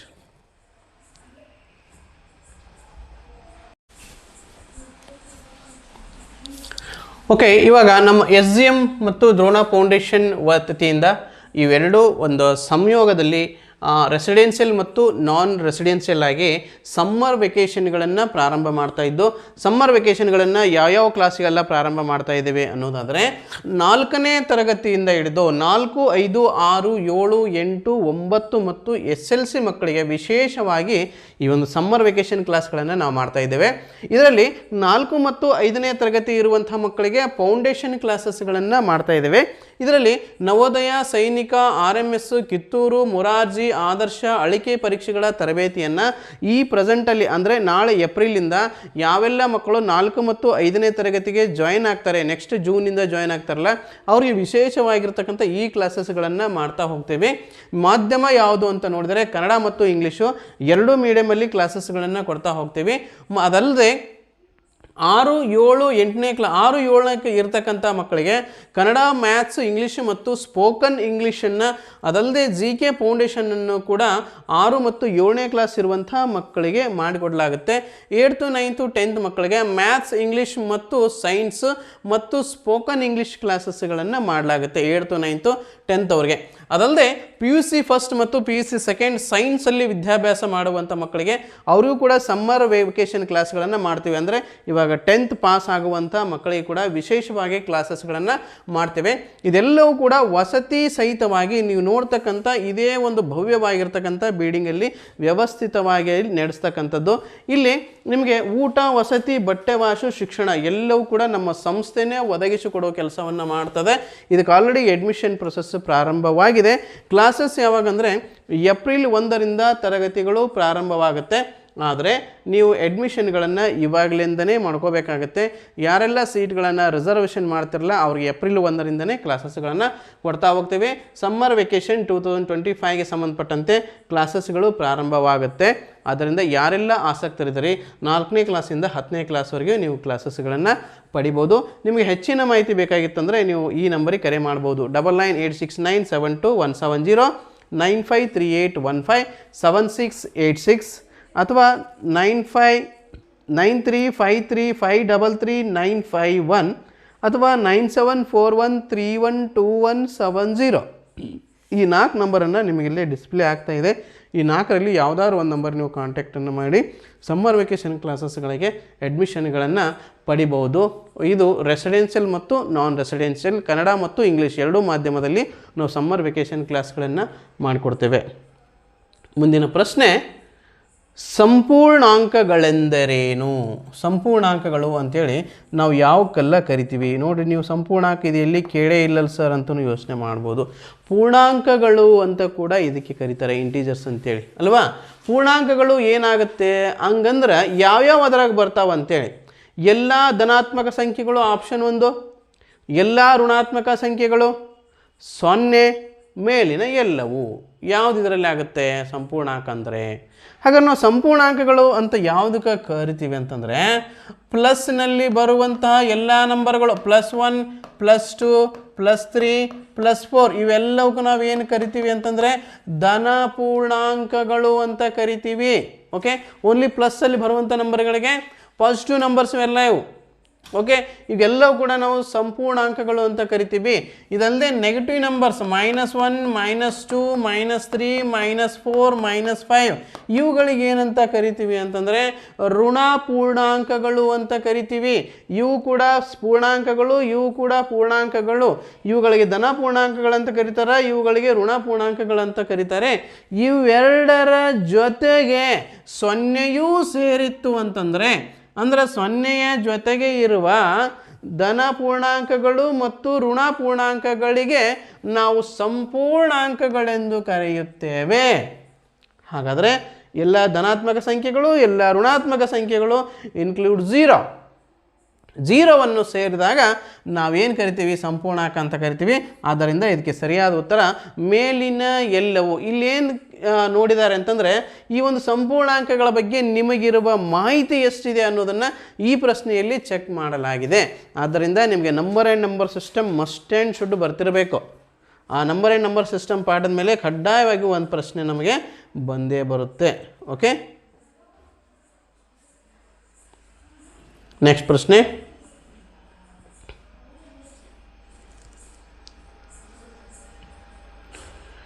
ಕೆಳಗಿನ ಹೇಳಿಕೆಯನ್ನು ಗಮನಿಸಿ ಸರಿ ಅಥವಾ ತಪ್ಪನ್ನು ತಿಳಿಸಿರಿ. ಮತ್ತೆ ಸರಿ ತಪ್ಪು ಬಂತು. ಏನೆಲ್ಲ ಹೇಳಿಕೆಗಳನ್ನು ಕೊಟ್ಟಾರ ಸ್ವಲ್ಪ ನೋಡ್ಕೊಳ್ಳಮೋ. ಏನು ಹೇಳಿಕೆಗಳನ್ನು ಕೊಟ್ಟಾರ ಅನ್ನೋದಾದರೆ, ಕೆಳಗಿನ ಹೇಳಿಕೆಗಳನ್ನು ಗಮನಿಸಿ ಸರಿ ತಪ್ಪನ್ನು ಹೇಳ್ರಿ. ಒಂದನೇದು ಏನು ಹೇಳುತ್ತೆ ಅಂತಂದರೆ 2 ಬಿಂದುಗಳ ನಡುವಿನ ದೂರವನ್ನು ಕಿರಣ ಎಂದು ಕರೆಯುತ್ತೇವೆ. ಸರಿನೋ ತಪ್ಪು?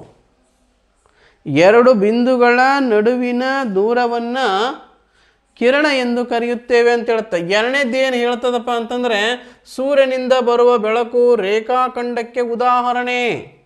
ಸೂರ್ಯನಿಂದ ಬರುವಂಥದ್ದು ಏನಿದು ರೇಖಾಖಂಡಕ್ಕೆ ಉದಾಹರಣೆ ಅಂತ. ಮೂರನೇದು ಏನು ಹೇಳುತ್ತಾ ರೇಖೆಗೆ 2 ಅಂತ್ಯ ಬಿಂದುಗಳಿವೆ.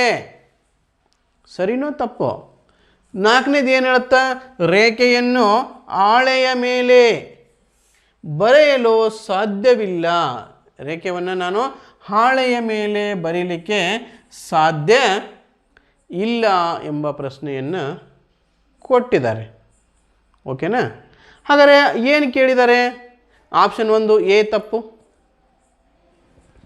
ಓಕೆ, ಆಪ್ಷನ್ 2 ABCD ತಪ್ಪು. ಆಪ್ಷನ್ 3 ABCD ಸರಿ. ಡಿ ಏನು ಕೊಟ್ಟಾರ? AB ಸರಿ, CD ತಪ್ಪು ಅಂಥೇಳಿ ಕೊಟ್ಟಿದ್ದಾರೆ. ಒಂದನೇದು ನೋಡಮ್ಮ, 2 ಬಿಂದುಗಳ ನಡುವಿನ ದೂರವನ್ನು ಕಿರಣ ಎಂದು ಕರೆಯುತ್ತೇವೆ. ಸೂರ್ಯನಿಂದ ಬರುವ ಬೆಳಕು ರೇಖಾಖಂಡಕ್ಕೆ ಉದಾಹರಣೆ. ರೇಖೆಗೆ 2 ಅಂತ್ಯ ಬಿಂದುಗಳಿವೆ. ರೇಖೆಯನ್ನು ಹಾಳೆಯ ಮೇಲೆ ಬರೆಯಲು ಸಾಧ್ಯವಿಲ್ಲ. ಇದು ಸಾಧ್ಯವಿದೆ ಅಂತ ಬರ್ಕೋರಿ. ಇದು ತಪ್ಪಾಗೈತೆ. ಇದನ್ನೇನು ಬರ್ಕೋರಿ? ಸಾಧ್ಯವಿದೆ ಅಂಥೇಳಿ ಇದನ್ನು ಸರಿಯಾದ ರೀತಿಯಿಂದ ಬರ್ಕೋರಿ. ಇದು ಪ್ರಿಂಟ್ ಮಿಸ್ಟೇಕ್ ಆಗೈತೆ. ಹಾಗಾದ್ರೆ ಇವು 4ರಲ್ಲಿ ಯಾವ ಸರಿ ನೋಡ್ರಿ? 2 ಬಿಂದುಗಳ ನಡುವಿನ ದೂರ ಕಿರಣ. ಕಿರಣಕ್ಕೆ ಹೆಂಗಿರ್ತದಂದ್ರೆ ಇದು ಒಂದು ಕಡೆ ಅಂತ್ಯ ಬಿಂದು ಇರಂಗಿಲ್ಲ, ಒಂದು ಕಡೆ ಮಾತ್ರ ಅಂತ್ಯ ಬಿಂದುವನ್ನು ಹೊಂದಿರ್ತದೆ. ಅಂದರೆ ಆರಂಭ ಇರ್ತೈತೆ, ಅಂತ್ಯ ಇರಂಗಿಲ್ಲ, ಅಥವಾ ಅಂತ್ಯ ಇರ್ತೈತೆ, ಆರಂಭ ಇರಂಗಿಲ್ಲ. ಅಂದರೆ ಒಂದು ಪಾಯಿಂಟಿಂದ ಇದು ಚಲಿಸ್ತಾ ಇರುತ್ತೆ. ಎಕ್ಸಾಂಪಲ್, ಲೈಟಿನಿಂದ ಬರುವಂಥ ಬೆಳಕು, ಸೂರ್ಯನಿಂದ ಬರುವಂಥ ಬೆಳಕು, ಇವಕ್ಕೆಲ್ಲ ನಾವೇನು ಕರಿತೀವಿ ಅಂದರೆ ಕಿರಣಗಳು. ಸೂರ್ಯನ ಕಿರಣಗಳು ಅಂತ ಕರಿತೀವಿ ಹೊರತು ಸೂರ್ಯನಿಂದ ಬರುವ ರೇಖಾಖಂಡಗಳು ಅಂತೇಳಿ ಹೇಳಂಗಿಲ್ಲ. ಸೂರ್ಯನಿಂದ ಬರುವ ರೇಖೆಗಳು ಅಂತೇಳಿ ನಾವೇನಾರು ಹೇಳ್ತೀವ? ಇಲ್ಲ. ಏನು ಕರಿತೀವಿ? ಸೂರ್ಯನಿಂದ ಬರುವಂತಹ ಕಿರಣಗಳು ಅಂತ ಕರಿತೀವಿ. ಹಾಗಾದ್ರೆ ಎರಡನೇ ಆಪ್ಷನ್ ಏನು ಹೇಳುತ್ತೆ ಗೊತ್ತನ್ರಿ? ಸೂರ್ಯನಿಂದ ಬರುವ ಬೆಳಕು ರೇಖಾಖಂಡಕ್ಕೆ ಉದಾಹರಣೆ ಅಂತ ನಾವು ಇಲ್ಲಿ ಹೇಳ್ಯಾರ. ಹಾಗಾದ್ರೆ ರೇಖಾಖಂಡ ಅಂತಂದ್ರೆ ಏನು? ಎರಡು ಬಿಂದುಗಳ ನಡುವಿನ ದೂರವನ್ನು ರೇಖಾಖಂಡ ಅಂತೇಳಿ ಕರೀತಾರೆ. ಎರಡು ಬಿಂದುಗಳ ನಡುವಿನ ದೂರವನ್ನು ನಾವೇನಂತ ಕರಿತೀವಿ ಅನ್ನೋದಾದರೆ ರೇಖಾಖಂಡ ಅಂಥೇಳಿ ನಾವು ಕರಿತೀವಿ. ಹಾಗಾದ್ರೆ ಇದಕ್ಕೇನು ಕರಿತೀವಿ? ಇದಕ್ಕೆ ಕಿರಣ ಅಂತ ಕರಿತೀವಿ. ಎರಡು ಕಡೆ ಅಂತ್ಯ ಬಿಂದುವೂ ಇಲ್ಲ, ಆರಂಭ ಬಿಂದುವೂ ಇಲ್ಲ, ಇದಕ್ಕೆ ನಾವು ರೇಖೆ ಅಂತೇಳಿ ಕರಿತೀವಿ. ಇವು ಮೂರಕ್ಕೂ ವ್ಯತ್ಯಾಸ ನಿಮಗೆ ಗೊತ್ತಿರಬೇಕು. ಕಿರಣ ಅಂದರೆ ಒಂದು ಅಂತ್ಯ ಬಿಂದು ಇರ್ತೈತೆ, ರೇಖಾಖಂಡ ಅಂದರೆ ಎರಡು ಅಂತ್ಯ ಬಿಂದುಗಳು ಇರ್ತವೆ. ಅಂದರೆ ಒಂದು ಆರಂಭ ಒಂದು ಅಂತ್ಯ, ಎರಡು ಅಂತ್ಯ ಬಿಂದುಗಳು ಇರ್ತವೆ. ರೇಖೆಗೆ ಅಂತ್ಯ ಬಿಂದುಗಳೇ ಇರಂಗಿಲ್ಲ, ಹಂಗೆ ಚಲಿಸ್ತಾನೇ ಇರುತ್ತೆ, ಅನ್ಲಿಮಿಟೆಡ್ ಇದು. ಹಾಗಾದ್ರೆ ಇದ್ರ ಮೇಲೆ ಪ್ರಶ್ನೆ ಕೇಳಿದ್ದಾರೆ, ಎರಡು ಬಿಂದುಗಳ ನಡುವಿನ ದೂರವನ್ನು ಕಿರಣ ಎನ್ನುತ್ತಾರೆ. ಅಲ್ಲ, ಇದು ಏನಾಗಬೇಕಾಗಿತ್ತು? ರೇಖಾಖಂಡ ಎಂದು ಕರೆಯುತ್ತಾರೆ ಅಂತ ಆಗಬೇಕಾಗಿತ್ತು. ಬಟ್ ಇದೇನು ಕೊಟ್ಟಾರ? ಕಿರಣ ಎಂದು ಕರೆಯುತ್ತೇವೆ ಅಂತ ಕೊಟ್ಟಾರ. ಆದ್ದರಿಂದ ಒಂದನೇ ಆಪ್ಷನ್ ತಪ್ಪು. ಎರಡನೇ ಆಪ್ಷನು, ಸೂರ್ಯನಿಂದ ಬರುವ ಬೆಳಕು ರೇಖಾಖಂಡಕ್ಕೆ ಉದಾಹರಣೆ. ಆಗಲೇ ಹೇಳಿನಿ, ಸೂರ್ಯನಿಂದ ಬರುವಂತಹ ಬೆಳಕು ಕಿರಣಕ್ಕೆ ಉದಾಹರಣೆ. ಯಾಕಂದ್ರೆ ಅಲ್ಲಿ ಆರಂಭಿಕ ಬಿಂದು ಇರ್ತೈತೆ, ಅಂತ್ಯ ಅನ್ನೋದು ಅದಕ್ಕೆ ಇರೋದಿಲ್ಲ. ಆದ್ದರಿಂದ ಇದನ್ನು ಕೂಡ ತಪ್ಪು. ಸೂರ್ಯನಿಂದ ಬರುವಂಥ ಬೆಳಕಕ್ಕೆ ನಾವು ಕಿರಣ ಅಂತ ಕರಿತೀವಿ, ರೇಖಾಖಂಡ ಅಂತೇಳಿ ಕರೆಯೋದಿಲ್ಲ. ಆಪ್ಷನ್ 3, ರೇಖೆಗೆ ಎರಡು ಅಂತ್ಯ ಬಿಂದುಗಳಿವೆ. ರೇಖೆಗೆ ಅಂತ್ಯ ಬಿಂದುಗಳೇ ಇಲ್ಲ, ಆರಂಭನೂ ಇಲ್ಲ, ಅಂತ್ಯನೂ ಇಲ್ಲ. ಆದ್ದರಿಂದ ಆಪ್ಷನ್ ಸಿನು ತಪ್ಪು. ಆಪ್ಷನ್ 4 ಏನು ಹೇಳ್ತದ? ರೇಖೆಯನ್ನು ಹಾಳೆಯ ಮೇಲೆ ಬರೆಯಲು ಸಾಧ್ಯವಿದೆ. ಇದನ್ನು ತಪ್ಪು. ರೇಖೆಯನ್ನು ಹಾಳೆಯ ಮೇಲೆ ರಚಿಸಲಿಕ್ಕೆ ಸಾಧ್ಯವಿಲ್ಲ, ಯಾಕಂದರೆ ಅದಕ್ಕೆ ಅಂತ್ಯ ಅಂತ ಅನ್ನೋದೇ ಇಲ್ಲ. ಸರ್, ಮತ್ತು ನಮ್ಮ ಶಾಲೆಗ ಹೇಳ್ಯಾರಿ AB ಒಂದು ರೇಖೆಯನ್ನು ರಚಿಸಿ ಲಂಬಕೋನವನ್ನು ರಚಿಸಿರಿ ಹಿಂಗೆಲ್ಲ ಹೇಳ್ಯಾರಿ. ಅಂದರೆ ಅದಕ್ಕೆ ರೇಖೆ ಅನ್ನಬಾರ್ದು. AB ಅಂತ ನೀವು ಹೆಸರು ಕೊಡೋದಾಗಿತ್ತು ಅಂತಂದರೆ A ಅನ್ನೋದೊಂದು ಅಂತ್ಯ, B ಅನ್ನೋದೊಂದು ಆರಂಭ. ಹಿಂಗೆ ನಾವು ತೆಗೆದುಕೊಂಡಾಗ ಅದು ಎರಡು ಬಿಂದುಗಳ ನಡುವಿನ ದೂರ ಆದಾಗ ಅದಕ್ಕೆ ರೇಖಾಖಂಡ ಅಂತ ಕರಿಬೇಕೆ ಹೊರತು ಯಾವುದೇ ಕಾರಣಕ್ಕೂ ಅದಕ್ಕೆ ನಾವು ರೇಖೆ ಅಂತ ಕರಿಬಾರ್ದು. ಓಕೆ, ಆದ್ದರಿಂದ 4 ಆಪ್ಷನ್ಗಳು ತಪ್ಪಾಗ್ಯವೆ. ABCD ತಪ್ಪು ಅನ್ನುವಂಥದ್ದು ಸರಿಯಾದಂಥ ಉತ್ತರ. ಓಕೆ, ನೆಕ್ಸ್ಟ್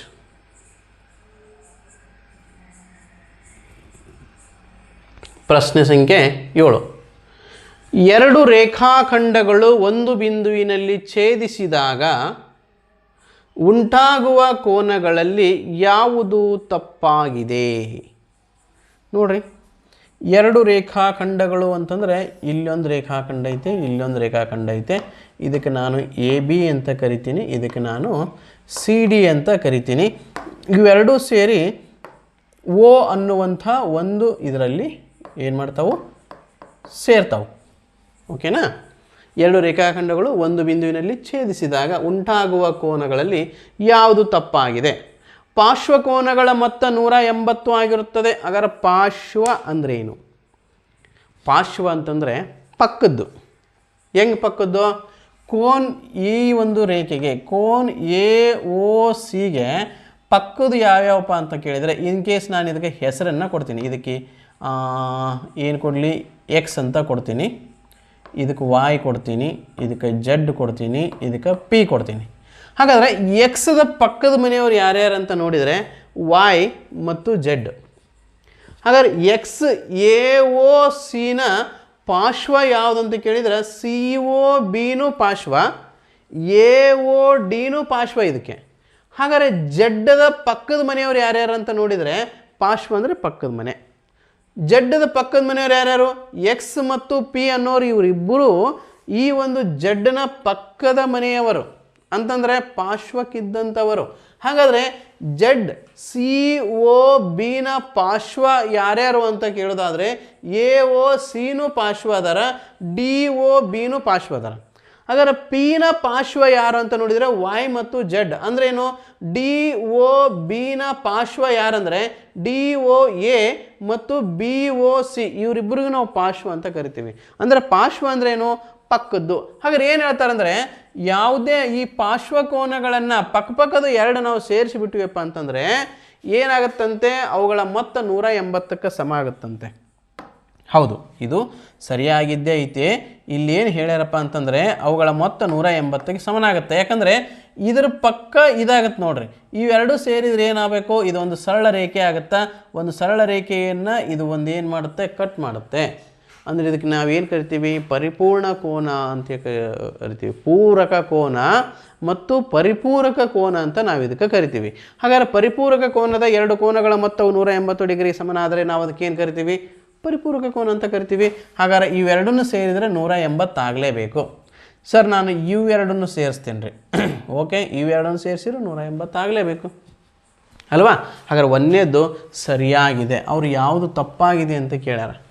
ಅಭಿಮುಖ ಕೋನಗಳು ಸಮನಾಗಿರುತ್ತವೆ. ಅಭಿಮುಖ ಅಂತಂದರೆ ಇವಕ್ಕೆ ಶೃಂಗಾಭಿಮುಖ ಅಂತ ಕೂಡ ಕರಿತೀವಿ. ಶೃಂಗಾಭಿಮುಖ ಅಂತಂದರೆ ಇದಕ್ಕೆ ನಾವು ಶೃಂಗ ಅಂತ ಹೇಳಿದ್ವಿ ಆಗಲೇ, ಸೆಂಟ್ರ್ ಇರ್ತಕ್ಕಂಥದ್ದು. ಎರಡು ರೇಖೆಗಳು ಪರಸ್ಪರ ಛೇದಿಸುವಂಥ ಸ್ಥಳಕ್ಕೆ ನಾವು ಶೃಂಗ ಅಂತ ಕರಿತೀವಿ. ಇದಕ್ಕೆ ಅಪೋಸಿಟ್ ಆಗಿರೋದು ಯಾವುದು, ಎಕ್ಸ್ಗೆ ಅಭಿಮುಖ ಯಾರಂದ್ರೆ ಪಿ, ವಾಯ್ಕ ಅಭಿಮುಖ ಯಾರಂದ್ರೆ ಜೆಡ್ ಅಲ್ವಾ. ಅಂದರೆ ಅಭಿಮುಖ ಕೋನಗಳು ಯಾವಾಗಲೂ ಸಮನಾಗಿರ್ತಾವೆ. ಪಾರ್ಶ್ವಕೋನಗಳ ಮತ್ತು 180 ಡಿಗ್ರಿ ಅನ್ನೋದು ಕೂಡ ಸತ್ಯ.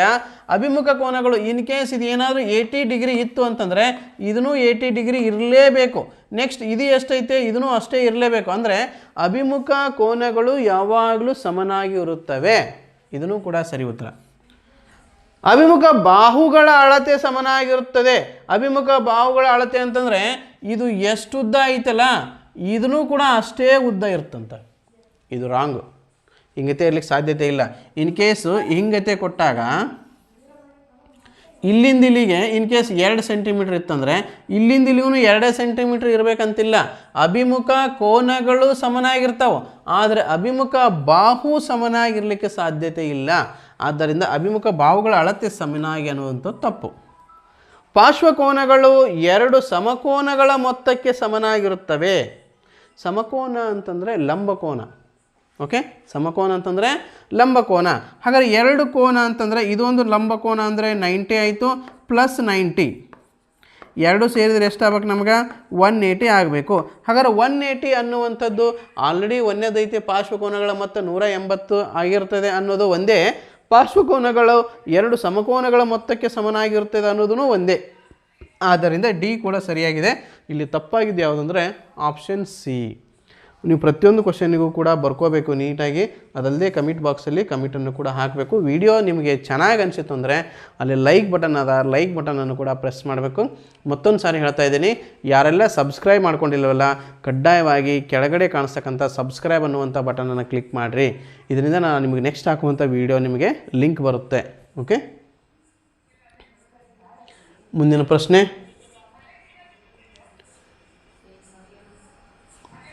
ಯಾವುದು ತಪ್ಪಾಗಿದೆ ಇತ್ತು, ಇಲ್ಲಿ ಯಾವುದು ಸರಿಯಾಗಿದೆ? ಪ್ರಶ್ನೆ, ಅತಿ ಚಿಕ್ಕ ಸಮಸಂಖ್ಯೆ 0 ಸರಿನಾ? ಆಗಲೇ ಪ್ರಶ್ನೆಯನ್ನು ನಾನು ನಿಮಗೆ ಹೇಳಿದ್ದೆ. ಅತ್ಯಂತ ಚಿಕ್ಕ ಸಮಸಂಖ್ಯೆ 2 ಅಂತೇಳಿ, ಇಲ್ಲಿ 0 ಬಂದೈತೆ.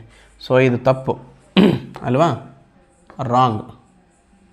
ಅತಿ ಚಿಕ್ಕ ಪೂರ್ಣ ಸಂಖ್ಯೆ 0 ಹೌದಾ? ಹೌದು, ಅತ್ಯಂತ ಚಿಕ್ಕ ಪೂರ್ಣ ಸಂಖ್ಯೆ 0. ಯಾಕಂದ್ರೆ 0ಇಂದನೇ ಪ್ರಾರಂಭ ಆಗುತ್ತಲ್ಲ ಪೂರ್ಣ ಸಂಖ್ಯೆ. ಅತಿ ಚಿಕ್ಕ ಅವಿಭಾಜ್ಯ ಸಂಖ್ಯೆ 1. 1 ಅನ್ನೋದು ಭಾಜ್ಯನೂ ಅಲ್ಲ, ಅವಿಭಾಜ್ಯನೂ ಅಲ್ಲ. ಆದ್ದರಿಂದ ಇದು ರಾಂಗ್. ಅತಿ ಚಿಕ್ಕ ಭಾಜ್ಯ ಸಂಖ್ಯೆ 1 ಅಂತ, ಇದು ಅವಿಭಾಜ್ಯನೂ ಅಲ್ಲ ಭಾಜ್ಯನೂ ಅಲ್ಲ ಅಂದಾಗ ಇವೆರಡೂ ತಪ್ಪಾಯಿತು. ಹಾಗಾದರೆ ಆಪ್ಷನ್ ಬಿ ಸರಿಯಾಗಿದೆ. ಅತಿ ಚಿಕ್ಕ ಪೂರ್ಣ ಸಂಖ್ಯೆ 0. ಓಕೆ,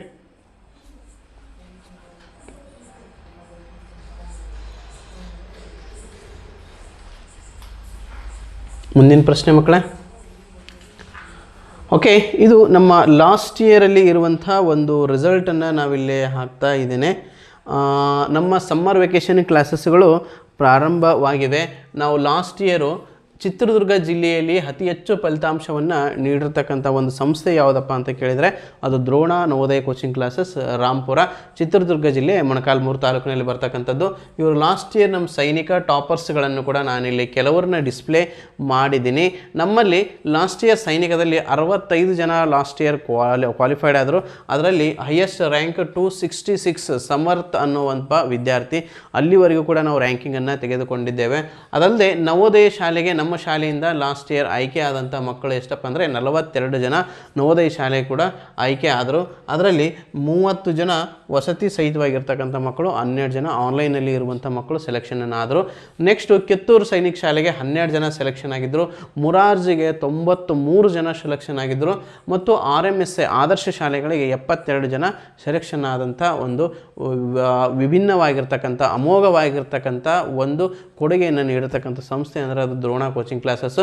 ಅದಲ್ಲದೆ ಲಾಸ್ಟ್ ಇಯರ್ ನಮ್ಮಲ್ಲಿ ಬಂದಂಥ ಫಲಿತಾಂಶದಲ್ಲಿ ಶ್ರೀದೀಕ್ಷಾ ತಂದೆ ಕಲ್ಲೇಶ್ HG ಅಂಪನೂರು ಈ ಹುಡುಗಿ ಇಡೀ ಜಿಲ್ಲೆಗೆ ಪ್ರಥಮ ರ್ಯಾಂಕನ್ನು ಬಂದಳು. ಕಂಪ್ಲೀಟಾಗಿ ಒಂದು ಚಿತ್ರದುರ್ಗ ಜಿಲ್ಲೆಯಲ್ಲಿ ಹೈಯೆಸ್ಟ್ ಫಸ್ಟ್ ಸೀಟನ್ನು ತೆಗೆದುಕೊಂಡರು. ಫಸ್ಟ್ ಸೀಟು ಅದು ಯಾವುದರ ಒಂದು ಕೊಡುಗೆ ಅಂದರೆ ಈ ಒಂದು ದ್ರೋಣ ಕೋಚಿಂಗ್ ಕ್ಲಾಸಸ್ಸನ್ನು ಒಂದು ಹೆಮ್ಮೆಯ ಕೊಡುಗೆ. ಅದಲ್ಲದೆ ಟಾಪ್ 3 3ನೇ ರ್ಯಾಂಕ್ ಕೂಡ ಚಂದನಾ ವಾಗೇಶ್ ಅನ್ನೋ ಹುಡುಗಿ ಕೂಡ ಡಿಸ್ಟ್ರಿಕ್ಟ್ 3rd ರ್ಯಾಂಕ್ ಕೂಡ ನಮ್ಮ ಸಂಸ್ಥೆದೇ ಆಗಿತ್ತು. ಈ ವರ್ಷವೂ ಕೂಡ ನಾವು ಅತಿ ಹೆಚ್ಚು ಫಲಿತಾಂಶವನ್ನು ನೀಡುವಂಥ ಭರವಸೆಯಲ್ಲಿದ್ದೇವೆ. ಅತಿ ಹೆಚ್ಚು ಫಲಿತಾಂಶ ಆಗೇ ಆಗುತ್ತೆ ಅಂತ ಹೇಳ್ತಾ ನಮ್ಮ ಸಮ್ಮರ್ ಕ್ಲಾಸಸ್ಗಳು ಪ್ರಾರಂಭವಾಗಿವೆ. ಇಲ್ಲೇ ವಸತಿ ಸಹಿತ, ವಸತಿ ರಹಿತ ಮತ್ತು ಆನ್ಲೈನ್ ಕ್ಲಾಸಸ್ಗಳನ್ನು ಕೂಡ ನಾವಿಲ್ಲೇ ಮಾಡ್ತೇವೆ. ಅದಲ್ಲದೆ ನೀವು ಪ್ಲೇಸ್ಟೋರಲ್ಲಿ ಹೋದರೆ ದ್ರೋಣ ನವೋದಯ ಆ್ಯಪ್ ಅಂತೇಳಿ ಒಂದು ಆ್ಯಪ್ ಸಿಗುತ್ತೆ. ಅಲ್ಲಿ ಕೂಡ ನೀವು ಕ್ಲಾಸಸ್ಗಳನ್ನು ಪಡಿಬೋದು. ಓಕೆ, ನಮ್ಮ ಒಂದು ಸಮ್ಮರ್ ಕ್ಲಾಸಸ್ಸಿಗೆ ಯಾರಿಗೆಲ್ಲ ಎಡ್ಮಿಷನ್ ಅವಶ್ಯಕತೆ ಐತಲ್ಲ ಅವರು 9986972170 9538157686 ಅಥವಾ 9741312170 ಈ ನಂಬರ್ಗಳಿಗೆ ಕರೆ ಮಾಡಿ ನೀವು ಅಡ್ಮಿಷನ್ಗಳನ್ನು ಮಾಡ್ಕೋಬೋದು. ಕ್ಲಾಸಸ್ಸು ಏಪ್ರಿಲ್ 1ರಿಂದ ಸ್ಟಾರ್ಟ್ ಆಗುತ್ತೆ. ಅಡ್ಮಿಷನ್ ಪ್ರೊಸೆಸ್ಸು ಮಾರ್ಚ್ 15 ಒಳಗಾಗಿ ಅಡ್ಮಿಷನ್ ಪ್ರೊಸೆಸ್ ಮುಗಿದಿರಬೇಕು. ಓಕೆ, ಯಾವುದು ತಪ್ಪಾಗಿದೆ ಪ್ರಶ್ನೆ, ಯಾವುದು ತಪ್ಪಾಗೈತೆ ಅನ್ನೋದನ್ನು ಕೇಳಿಕತ್ತಾರೆ. 10ನೇ ಪ್ರಶ್ನೆ, 1 ಡೆಕಾಗ್ರಾಮ್ = 10 ಗ್ರಾಮ್ ಅಂತ. ಸರಿನಾ? 1 ಡೆಕಾಗ್ರಾಮ್ ಅಂದರೆ 10 ಗ್ರಾಮ್, ಸರಿ ಉತ್ತರ. 1 ಹೆಕ್ಟೋಗ್ರಾಮ್ ಅಂತಂದರೆ 100 ಗ್ರಾಮ್ ಅಂತ, ಇದನ್ನು ಕೂಡ ಸರಿ ಇದೆ. ಇದಕ್ಕೆ ನಾನು ನಿಮಗೆ ಒಂದು ಫಾರ್ಮುಲಾ ಕೂಡ ಹೇಳಿದ್ದೆ, DHK ಅನ್ನೋ ಒಂದು ಫಾರ್ಮುಲಾ ಕೂಡ ಹೇಳಿದ್ದೆ ಮಕ್ಕಳೇ. 1 ಡೆಕಾಗ್ರಾಮ್ ಅಂತಂದರೆ 10 ಗ್ರಾಮ್, ಸರಿ ಇದೆ. ಇದು ನಿಮಗೆ ಬೇಕಾಗುತ್ತೆ ನಾಳೆ ಎಕ್ಸಾಮ್ನಲ್ಲಿ. 1 ಹೆಕ್ಟೋಗ್ರಾಮ್ ಅಂತಂದರೆ 100 ಗ್ರಾಮಿಗೆ 1 ಹೆಕ್ಟೋಗ್ರಾಮ್ ಅಂತ ಕರಿತೀವಿ, ಇದನ್ನು ಕೂಡ ಸರಿ ಇದೆ. 1 ಕಿಲೋಗ್ರಾಮ್ ಅಂತಂದರೆ 1000 ಗ್ರಾಮ್ಗಳಿಗೆ 1 ಕಿಲೋಗ್ರಾಮ್ ಅಂತಲೂ ಕರಿತೀವಿ. ಹಾಗಾದರೆ ಈ 3 ಆಪ್ಷನ್ಗಳು ಸರಿಯಾಗಿವೆ. ಸೊ 1000 ಗ್ರಾಮ್ ಸೇರಿದರೆ 1 ಕಿಲೋಗ್ರಾಮ್. ನೆಕ್ಸ್ಟು 1 ಟನ್ = 10,000 ಗ್ರಾಮ್ ಅಂತ ಕೊಟ್ಟಾರ, ಇದು ರಾಂಗ್ ಆಗಿರ್ತಕ್ಕಂಥ ಉತ್ತರ. ಹಾಗಾದರೆ 1 ಟನ್ ಅಂತ ಕರಿಬೇಕಾಗಿತ್ತು ಅಂತಂದರೆ 1000 kg ನಾವು ಏನಂತ ಕರಿತೀವಿ, 1 ಟನ್ ಅಂತ ಕರಿತೀವಿ. ಓಕೆ, ಇದ್ರ ಬಗ್ಗೆ ಕಂಪ್ಲೀಟಾಗಿ ನಿಮಗೆ ಗೊತ್ತಿರಬೇಕು. ಹಾಗಾದರೆ 1 ಗ್ರಾಮ್ ಅಂತ ನಾವು ಕರಿಬೇಕಾಗಿತ್ತು ಅಂದರೆ ಮತ್ತೊಂದು ಸಾರಿ ಇದ್ರ ಬಗ್ಗೆ ಎಕ್ಸ್ಪ್ಲೇನ್ ಮಾಡ್ತೀನಿ. 1 ಗ್ರಾಮ್ ಅಂತ ಕರಿಬೇಕಾಗಿತ್ತು ಅಂದರೆ 1000 ಮಿಲಿಗ್ರಾಮ್ಗಳನ್ನು ಸೇರಿದರೆ 1000 ಮಿಲಿಗ್ರಾಮ್ಗಳನ್ನು ಸೇರಿದರೆ 1 ಗ್ರಾಮ್ ಆಗುತ್ತೆ. ಇಂತಹ 1000 ಗ್ರಾಮ್ ಸೇರಿದರೆ, ಇಂಥವು 1000 ಗ್ರಾಮ್ ಸೇರಿದರೆ 1 ಕಿಲೋಗ್ರಾಮ್ ಆಗುತ್ತೆ. ಓಕೆ, ನೆಕ್ಸ್ಟು 100 ಕಿಲೋಗ್ರಾಮ್ ಸೇರಿದರೆ, 100 ಕಿಲೋಗ್ರಾಮ್ ಅಂದರೆ kg ಸೇರಿದರೆ 1 ಕ್ವಿಂಟಲ್ ಆಗುತ್ತೆ, 1 ಕ್ವಿಂಟಲ್ ಆಗುತ್ತೆ.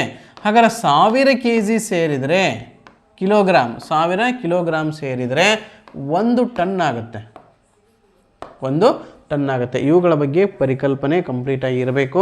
ಇನ್ನೂ ನಿಮಗೆ ಎಕ್ಸಾಮ್ಗೆ 2 ಡೇಸ್ ಬಾಕಿ ಇದೆ. ಮಸ್ಟ್ ಆ್ಯಂಡ್ ಶುಡ್ಡು ಈ ಒಂದು ಅಳತೆ ಮಾನಗಳ ಬಗ್ಗೆ ಇರುವಂಥ ಚಾಪ್ಟರ್ನ ಇನ್ನೊಂದು ಸಾರಿ ಸಾಲ್ವ್ ಮಾಡಿರಿ. 100% ಪ್ರಶ್ನೆ ಬರುತ್ತೆ. ಓಕೆ,